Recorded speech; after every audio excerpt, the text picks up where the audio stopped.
Bienvenidos a alumnos de la asignatura de Administración de Contratos en el Máster de Prevención de Riesgos y Gestión de Procesos Mineros.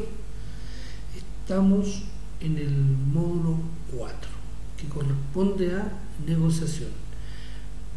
Partimos de la administración de contratos, definimos todos, pasamos por los sistemas, entramos los paradigmas, a la forma de percibir la realidad, y el módulo 3 corresponde, se analizó todo lo que era la gestión de contratos.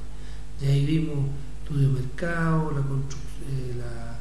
la construcción de bases generales, toda la planificación de los contratos, todo lo que dice en relación con las cláusulas esenciales que deben comprender cada una de las bases, que deben ser inclusivas. Y ahora nos corresponde negociar, técnicas de negociación. Bueno, yo creo que el negociar, estimado alumno, es una situación casi innata en el individuo, y en algunas culturas está mucho más arraigada.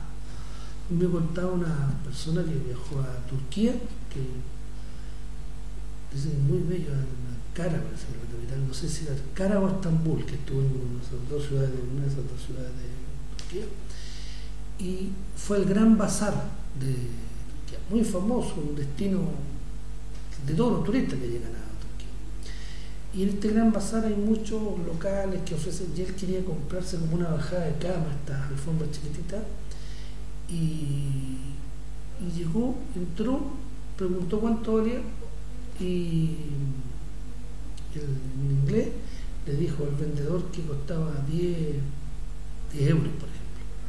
Ya, lo fue a pagar y se molestó el vendedor, porque después le contó un amigo turco que el precio es solo el punto de partida. El vender es mucho más que usted me compre y me pague, es toda una cosa cultural. El negociar, en eso está, en que yo te doy, tú me das, en eso está como la gran cosa cultural ahí, no es simplemente que yo voy y me lo compro, no, tiene todo un sustrato cultural, el comprar y el vender, el negociar, el regatear, estaba preparado para eso. Y le llamó profundamente la atención que el vendedor no se manifestara medio molesto por la situación. Bueno, dicho lo anterior, tenemos que construir una definición de negociación. Estas definiciones que yo he dado aquí, que están en la diapo, son una de muchas. Esta es una definición que vamos a ver de negociación, pero en mi opinión tiene que quedar meridianamente claro que negociar significa ceder. Quien no esté dispuesto a ceder no puede negociar. No puede negociar. Es tan así que en algunas hay una equivalente jurisdiccional en derecho que se llama la transacción, pero se han presentado algunas transacciones a los tribunales y la resolución que ha hecho el juez de esa transacción es decir que en realidad no corresponde, no se puede acoger conforme a derecho, porque no es una transacción, porque no hay renuncia recíproca, hay un vencimiento casi total de una parte respecto del otro. Entonces, término negociar es sinónimo, en mi opinión, de ceder. Quien no esté dispuesto a ceder, mejor que no negocie, porque negociar significa siempre dar para recibir, no es dar nomás, no va en un solo sentido, va en ambos sentidos. Y de alguna manera esta definición que tenemos a la vista, que dice que la negociación es la forma de conciliar diferencias a través de un proceso de comunicación eficaz con el objeto de llegar a un acuerdo. Elemento, ustedes siempre que lean una definición busquen los verbos rectores que hay aquí. es una forma de conciliar, consenso, consensuar diferencias. Si estamos de acuerdo, no tenemos para qué negociar, se acabó la negociación. Si usted me dice, yo le vendo esto en 10 y yo estoy de acuerdo, se lo pago, no hay que negociar. Se negocia cuando existen diferencias, cuando hay que conciliar diferencias entre los dos, ¿ya? Tiene que ser a través de un proceso de comunicación, porque yo creo que usted me tiene que comunicar que hay diferencia y que usted no está conforme con el precio, por ejemplo, y llegar a un acuerdo. Si no hay acuerdo, no hay negociación, se frustró la negociación. ¿Estamos? Entonces, como una forma de la negociación, uno podría también señalar otras definiciones de negociación, y podría llegar a definirla como el proceso de comunicación por el que dos o más partes interdependientes, hay interdependencia entre las partes, y con intereses diferentes sobre uno o varios temas, tratan de alcanzar un acuerdo aproximándose por medio de concesiones mutuas. Primero, proceso de comunicación. Segundo, dos o más partes interdependientes. Yo no negocio con alguien que no tenga relación conmigo. Entonces, si no hay una relación de cualquier orden, si no tenemos relación entre las partes, ¿qué vamos a negociar? Tiene que haber una relación, sea económica, familiar, política, laboral. Tenemos que estar interrelacionados por algo, por un contrato, por un negocio, por una compra-venta, por algo. Que somos interdependientes, con intereses diferentes. Ya dijimos, tiene que haber diferencias de intereses, porque estamos de acuerdo en todo, vamos a negociar. Y nos aproximamos en concesiones mutuas. Concesiones mutuas significa conceder, significa renunciar. ¿Ya? ¿Estamos?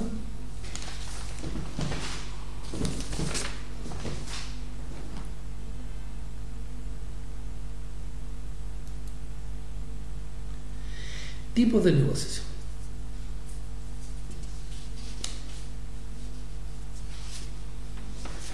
Hay básicamente dos tipos de negociación: negociaciones competitivas y negociaciones colaborativas.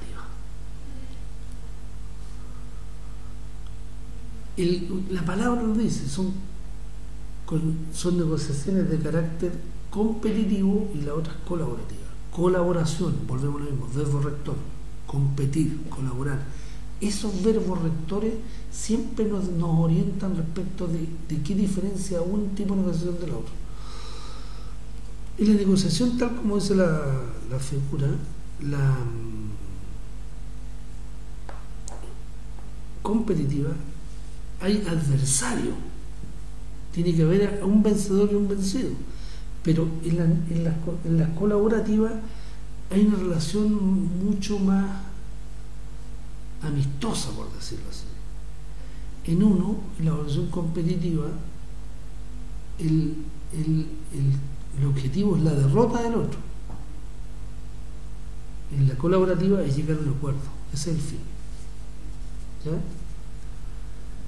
En las competitivas uno desconfía de su interlocutor. En las colaborativas necesariamente debemos confiar en el otro. Si no confiamos en el otro, no hay colaboración. En las competitivas se insiste en la posición, aquí se insiste en el acuerdo. Aquí se contraponen argumentos. ¿Ya? Y aquí se comparte información en la colaborativa. En la competitiva se amenaza, se negocia, amenaza. Aquí se ofrece, se intenta sacar los mayores beneficios, aquí se aceptan concesiones para llegar a un acuerdo. Si usted llevase al límite una negociación de tipo competitivo en el mundo de los negocios, terminaría perjudicándose usted mismo. Vamos a ver después y vamos a ver que si usted adjudica a un oferente en una licitación a sabiendas que está caído en los precios y usted, como una forma de ahorrarse dinero, lo trata de compulsivamente de que ese proyecto lo lleve a cabo a sabiendas que está caído, tarde o temprano se va a encontrar con que el oferente no va a ser capaz de acometer ese proyecto en los términos económicos que se estableció. Y usted, aunque lo lleve a juicio y aunque gane el juicio, el que al final va a deber soportar la pérdida va a ser el mandante, o sea, usted, el que a sabiendas le otorgó y le adjudicó un proyecto en el cual estaba caído. Por lo tanto, hay que tener mucho cuidado en esta situación. Si nosotros entendemos que el contratista lo vemos como un competidor y no como un colaborador, corremos el serio riesgo de que en cada proyecto tengamos que terminar pagando mucho más de lo que originalmente lo habíamos concedido. Por lo tanto, en las negociaciones de orden competitivo hay uno que pierde y uno que gana. Aquí en la de colaborativo es yo gano, tú ganas. Y eso es la vida, porque si usted tiene la sensación de que usted negocia con alguien que da una sensación de mucha precariedad, usted podría imponerle su precio, pero podría ser que el hombre no pueda cumplir, sea imposible de cumplir. ¿Ya? ¿Cuáles son, dentro de muchas características, las que debe tener un negociador? Rasgo interno de un negociador. Bueno, debe ser un tipo disciplinado. Debe ser una persona capaz de escuchar, de estar atento, de ser empático, de ponerse en el lugar del otro, de escuchar con respeto. Debe ser perseverante, honesto. Son cosas que uno de repente parecen ser cosas muy obvias, pero uno se da cuenta cuando regularmente tiene que ir a negociar. No se encuentra con estas características muy a menudo con la gente que le toca negociar, ¿no? Entonces, los rasgos internos son básicamente, tiene que tener buena autoestima.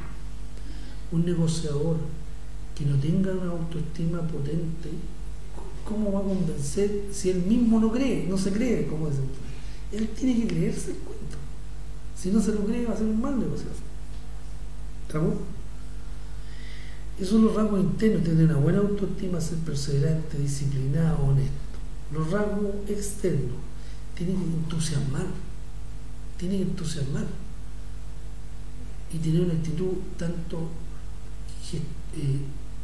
verbal como no verbal que entusiasme. Si yo vengo a estar negociado abatido, ¿qué va a poder negociar? Tiene que ser empático, tiene que ser cordial, buen comunicador. Esos son los rasgos externos, ¿ya? Y los rasgos profesionales tienen que ser muy competentes en lo que va a negociar y conocer el tema. A ver, si usted me sentara a mí a negociar en Holanda el precio de los diamantes, yo probablemente haría una chambonada, porque desconozco el precio de los diamantes, desconozco cómo se transan, desconozco cuáles son los valores referenciales, desconozco las calidades. Entonces, ¿qué quiere negociar? El negociador debe conocer cabalmente el tema que le toca negociar. Mira, porque eso parece obvio, pero no ocurre de muchas veces. Mandan a negociar a alguien o va a negociar a alguien que no está imbuido de la situación. Por tanto, es muy difícil negociar con alguien que no conoce el tema que se va a negociar. ¿Ya? Tiene que ser organizado.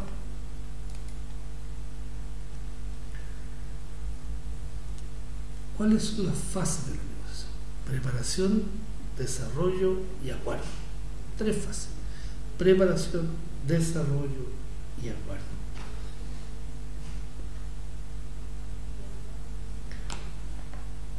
¿Y esto qué significa? Tenemos que tener claro en la preparación de la negociación los objetivos. Tenemos que tener muy claro qué queremos obtener de la negociación. Eso tiene que quedar súper claro. Por ejemplo, ¿qué queremos? queremos obtener, maximizar la utilidad en una negociación, o queremos minimizar los costos o la pérdida. Tenemos que estar claros, tenemos que estar muy, muy claros en eso. Si no sabemos, no tenemos claro el objetivo de la negociación, no va a poder llevar a cabo una buena negociación. El objetivo, ¿qué queremos? ¿Qué es lo esperado en la negociación? Tenemos que tener una buena base de información. Si nosotros vamos a negociar con alguien y vamos a negociar, por ejemplo, un valor, un precio, tenemos que tener un precio referencial. Si nosotros vamos a comprar un equipo, tenemos que tener un valor referencial de un proveedor alternativo. Si no, ¿qué vamos a negociar? El tipo nos dice 10 y nosotros no sabemos si 10 es poco, es mucho, es poco, si está sobreestimado el valor, si está subestimado. O sea, requiere una base de información lo más amplia posible para el negociador. Debe tener una base de información lo más amplia posible. Requiero que aquel que me ha designado negociador me delimite mi ámbito de responsabilidad y mi ámbito de posibilidades para llegar a acuerdo. Si yo, como negociador, sé de la partida que me muevo entre estos y estos límites, tengo claro que si me salgo de esos límites no puedo seguir negociando. Si mi interlocutor, la contraparte en la negociación, me hace un ofrecimiento por sobre esos límites y yo no estoy mandatado para negociar, yo tengo que sencillamente declarar la negociación frustrada, porque no puedo. Yo soy un mandatario, el negociador es un mandatario, debe conocer cuáles son sus restricciones, las opciones que puedo tomar. Debo ir con más de una opción, porque si voy y le digo, mire, quiero que me reduzca el 20% de los precios unitarios de una determinada partida de construcción, y él me dice no, y nos lleva un plano alternativo, se acabó la negociación. Siempre tengo que llevar otra alternativa. Ok, bueno, ya no el 20%, no el 18%, no el 15%. O sea, tengo que tener un plan B siempre. El lugar, saber dónde me conviene a mí. Algunas veces me convendrá negociar en mi oficina o en el campo mío, otras veces me convendrá ir a la contraparte, otras veces me convendrá buscar un lugar neutro. ¿Ya? Bueno, el desarrollo significa el inicio, argumentar, objeciones, concesiones, y lo resolutivo se plasma en un acuerdo. Levantamos un acuerdo que quede escriturado, que satisfaga a ambas partes y que deje, en el fondo, pueda aplicarse el viejo lenguaje, ganar, ganar. Los objetivos, como dice aquí, en toda negociación debe ser realista. O sea, si yo me voy a sentar con alguien que tenga una tremenda diferencia y quiero que me preste un servicio que vale 100 por 50, no soy realista, no me siento a negociar. Tiene que ser algo que sea dimensionable para poder saber que hablamos lo mismo. Cuando él me dice 100, yo entienda que son 100, ¿sí? Tiene que tener una fecha de realización. Todas las cosas tienen que anclarse siempre con un trabajo. Si yo a usted le doy, o a cualquiera de ustedes le doy un trabajo y no le pongo plazo para de entrega, ustedes nunca van a estar atrasados. Entonces no, todo tiene que estar amarrado a un plazo. El interlocutor debe manejar todo tipo de informaciones, productos alternativos, legislación, ambiente, entorno, y tenemos que tener claro qué es lo que nos gustaría obtener, qué es lo que esperamos conseguir y cuál es el mínimo a conseguir. Esos 3 límites tenemos que tener. ¿Qué es lo que esperamos obtener? ¿Qué es lo que esperamos conseguir? Primero que todo, esto es así: optimista, medio y pesimista. optimista es lo que nos gustaría obtener. Valor medio es lo que esperamos conseguir, y el valor pesimista es hasta dónde estamos dispuestos a llegar, o el punto de abandono. Bajo ese punto se abandona la negociación.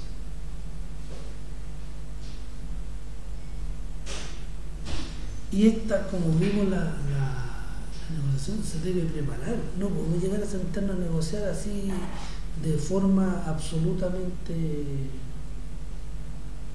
como te dijera, improvisada. Negociar significa preparar, documentar, ver alternativas. Sin negociar no es llegar a blufear. Esto no es póker. No es póker. En el póker se puede blufear. Una negociación es fatal blufear. Hay que preparar, documentarse, llevar todo. Entonces, el lugar de nuestra propia empresa, o puede ser el de nuestro locutor, o un lugar de. Y aquí hay algunas recomendaciones muy generales respecto al desarrollo. Es relevante aprenderse los nombres de las personas, es muy importante. No sé si alguno de ustedes, cuando a alguien le pregunta por su hijo y sabe el nombre, es como una música en el corazón. Escuchar y le preguntan ¿cómo está su hijo? Está Carlito. Escuchar es como el corazón siente su Carlito, ¿verdad? El nombre, ser cortés en el trato, memorizar, saludar, romper el hielo, en algunos momentos saber dejar la formalidad e incorporar ciertos elementos que rompan el hielo. Al inicio, realizar un pequeño resumen de por qué estamos sentados, cuáles son los puntos de desacuerdo, por qué es importante llegar a acuerdo, qué significaría eventualmente no llegar a acuerdo para ambas partes. Poner los argumentos en contexto. Los tipos de preguntas, abiertas o cerradas.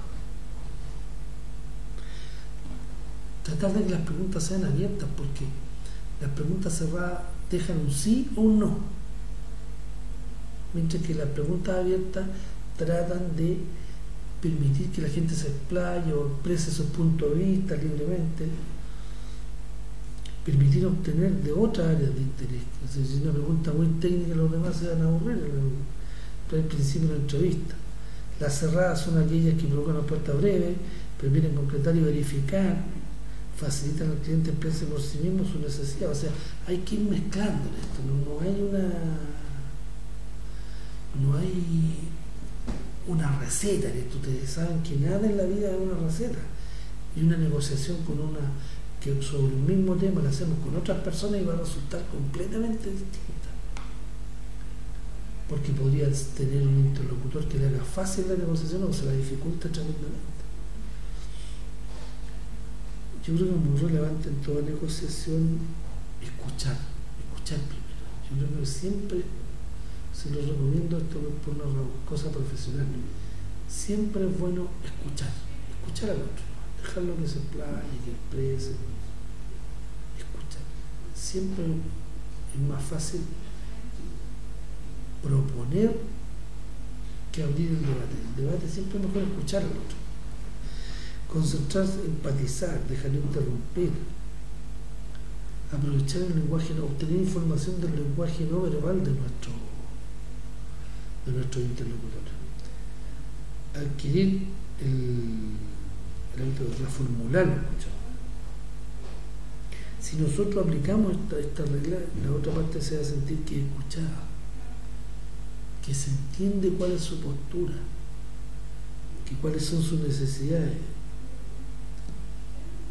Argumentar cuando es necesario, realmente no.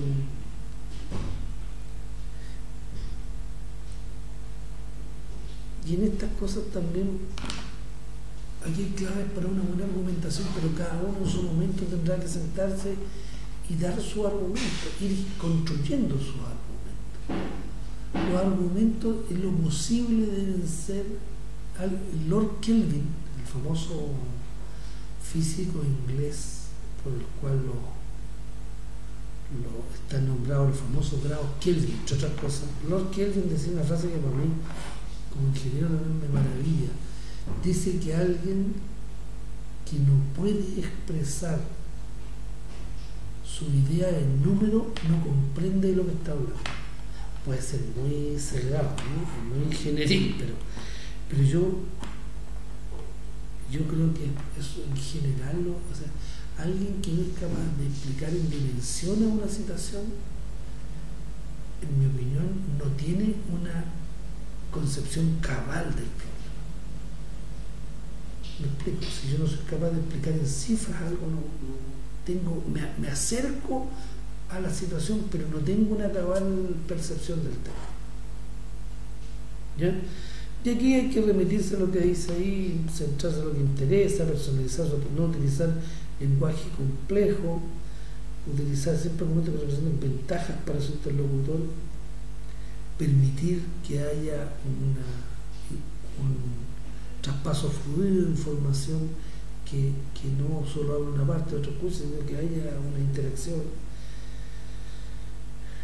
anticiparse utilizar material de apoyo, tentativas de acuerdo, el interlocutor, dice, podría ser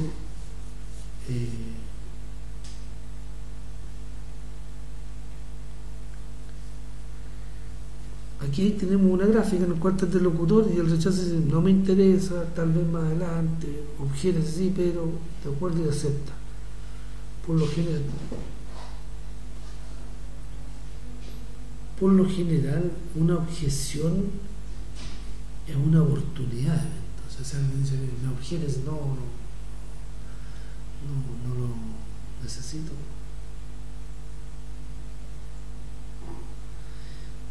Las objeciones surgen porque hay una naturaleza a tomar roles y a cumplir, como lo mismo, ciertos paradigmas, a enfrentar la realidad de una forma. Si nosotros no somos capaces de poder ir más allá de nuestra natural tendencia a la confrontación, no vamos a poder llegar a un acuerdo. ¿Qué pasa? Hay que vencer, hay que acercarse, hay que estar dispuesto a escuchar.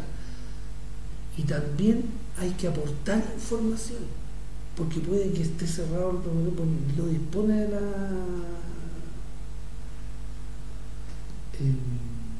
no dispone de la suficiente información. También se trata que en el proceso nos van a aparecer una serie de objeciones.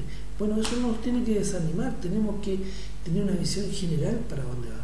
Y esa objeción ojalá la podamos encapsular, dejar ahí y tratar de seguir con todo lo otro y dejar esos puntos de fricción para el último. No quedarnos y persistir en y resolverla. Bueno, y como dijimos, tenemos que tener claro tres cosas. ¿Estás dispuesto a renunciar a determinadas situaciones? Saber qué nos significa, qué costo para nosotros significa renunciar a determinadas situaciones. Y en tercer lugar, ¿en qué momento debemos renunciar? No es lo mismo en la primera reunión renunciar a todo que irlo haciendo en forma gradual, dar la sensación de que estamos cediendo, y que se va cediendo, que no somos intransigentes. Entonces, debemos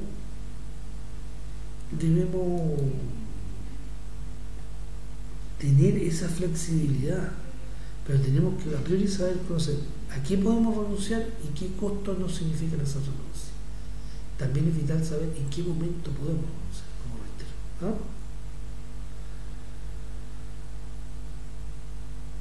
Debemos también, volver a reiterar lo mismo, observar todo el lenguaje gestual que nos entrega mucha información cuando estamos sentados frente a nuestros interlocutores.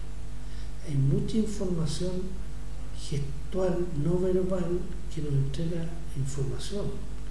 ¿Qué pasa cuando nuestros interlocutores están aburridos, hay desinterés, están molestos?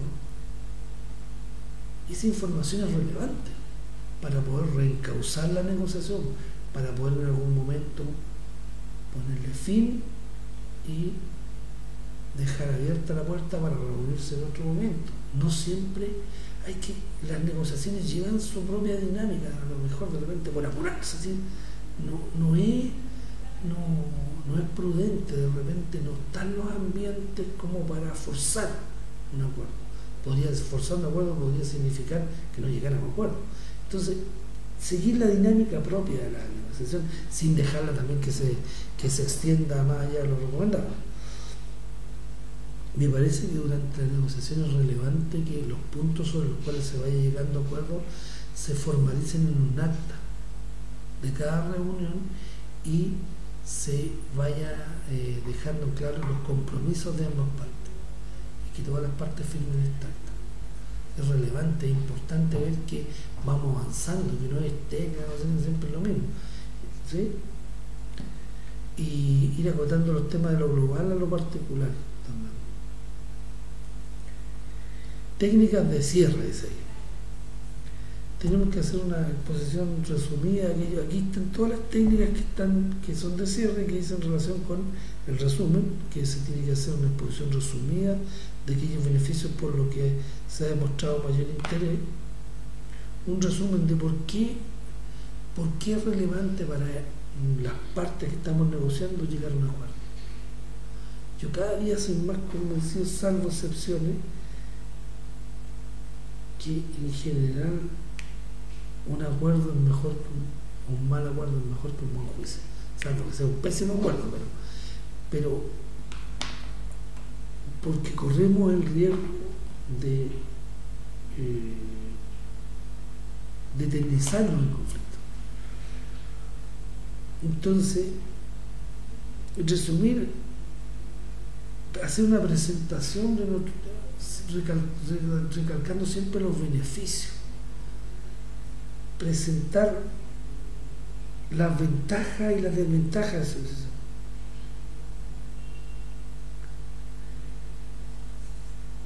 Empezar a presumir que este acuerdo lo debemos formalizar en algún momento, lo debemos escriturar en lo posible, presentar opciones distintas, ¿ya?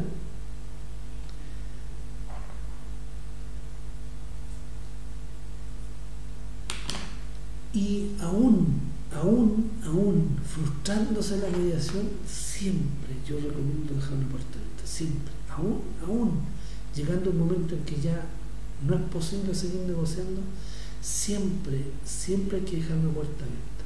Yo creo que en todo momento debemos, aún en los momentos más álgidos de la negociación, más duros, debemos dejar una puerta abierta. Debemos ser cordiales en nuestra forma de relacionarnos con nuestros interlocutores. Hay una vieja frase que decían nuestros padres, decía, lo cortés no quita lo valiente.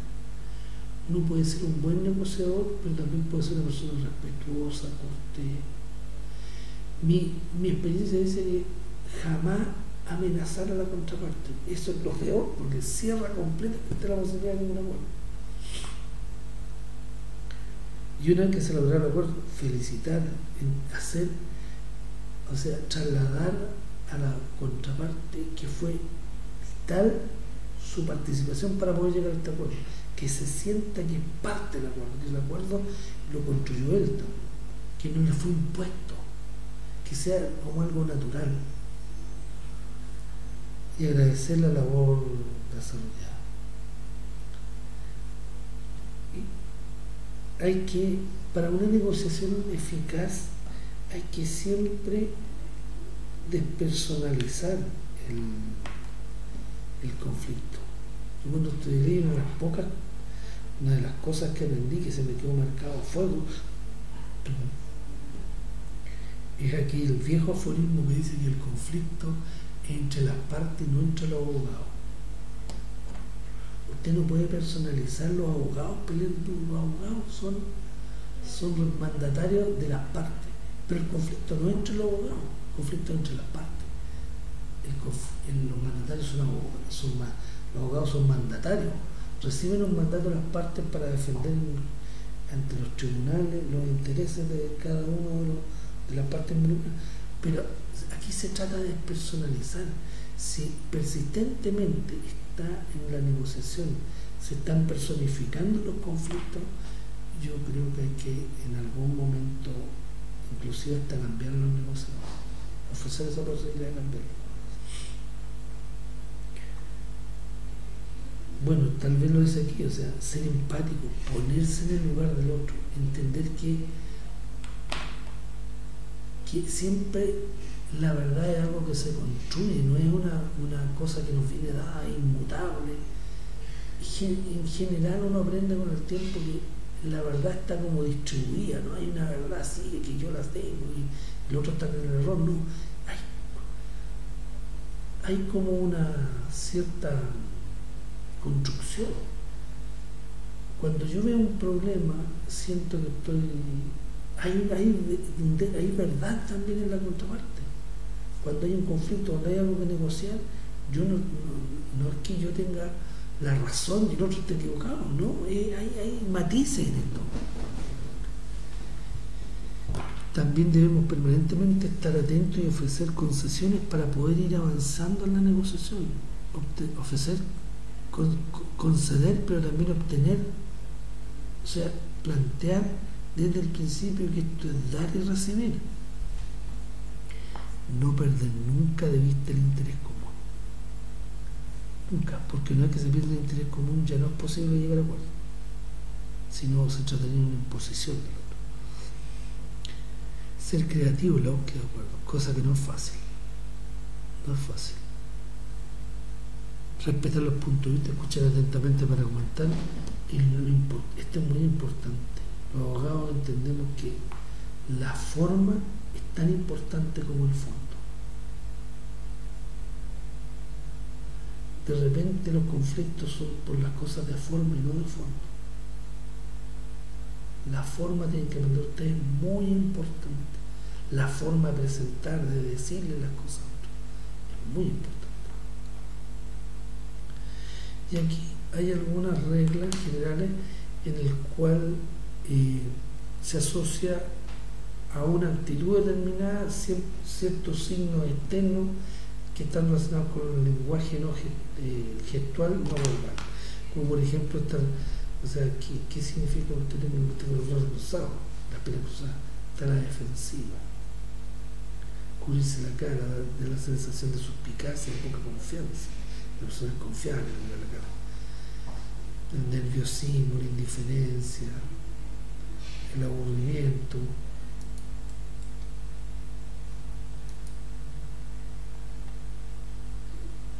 la frustración, todas estas emociones que nuestro lenguaje no verbal nos va dejando frente a nuestro interlocutor, si es un tipo avesado en esto de percibir o de manejar el lenguaje no gestual, el lenguaje gestual, él va a saber en algún momento, con una simple observación, si el interlocutor está aburrido, está incómodo, está molesto, no confía, ha perdido, está con dificultad en el autocontrol, está frustrado, por ciertos signos gestuales. Esto lo tenemos como una cierta, para que ustedes entiendan que no solo hay información en términos gestuales, en términos verbales, sino también en términos gestuales se entrega mucha información. ¿Se da cuenta cuando usted le pregunta qué te pasa? Nada. Pero su aspecto, su cuerpo, está entregando mucha información. Usted lo ve que no es armónico entre lo que dice y la expresión gestual de su cuerpo. ¿Te estás molesto? No estoy molesto. El tipo tiene una cara así como de oro.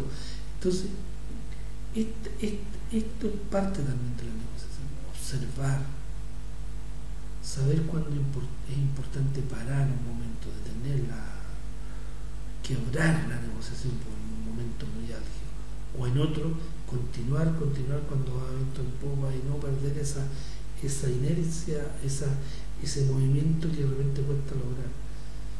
Usar un lenguaje apropiado, ser respetuoso de sus interlocutores, evitar las descalificaciones, compartir la información. Bueno, yo creo que todas esas cosas van a contribuir a llegar a realizar una buena negociación.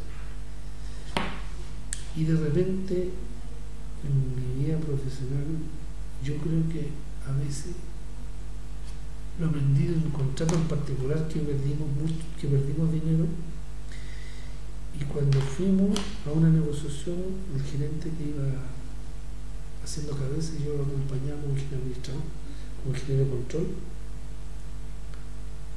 hubo un momento en que hizo una propuesta y yo sabía, porque manejaba los estados de pago y todo, que íbamos a perder plata.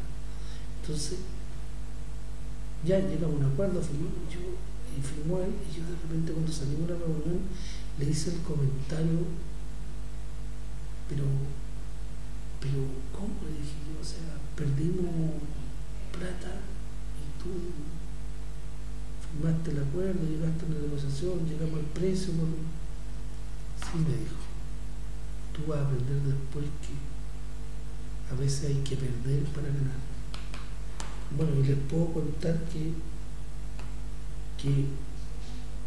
en la otra fase del contrato, en el otro contrato que nos ganamos esta empresa, que en ese momento obtuvo una ganancia y nosotros tuvimos que hacer la pérdida, en el otro proyecto que fuimos, esta empresa, por ese hecho, estuvo dispuesto a hacernos un tremendo descuento.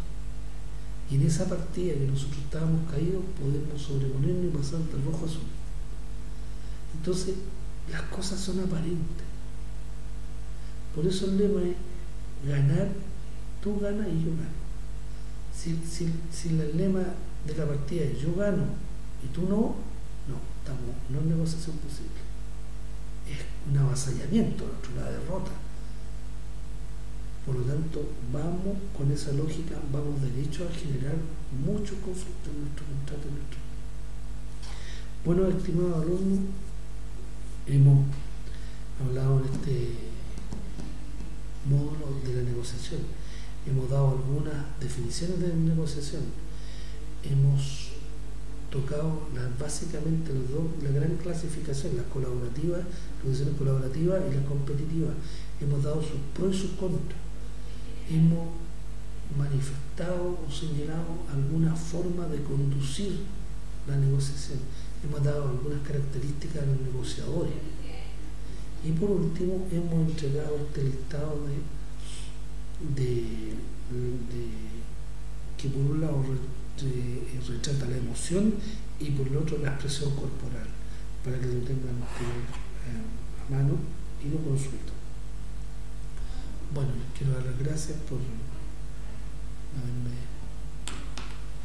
acompañado y espero que cualquier duda la podamos enfrentar el día de la videoconferencia. Buenas noches, muchas gracias.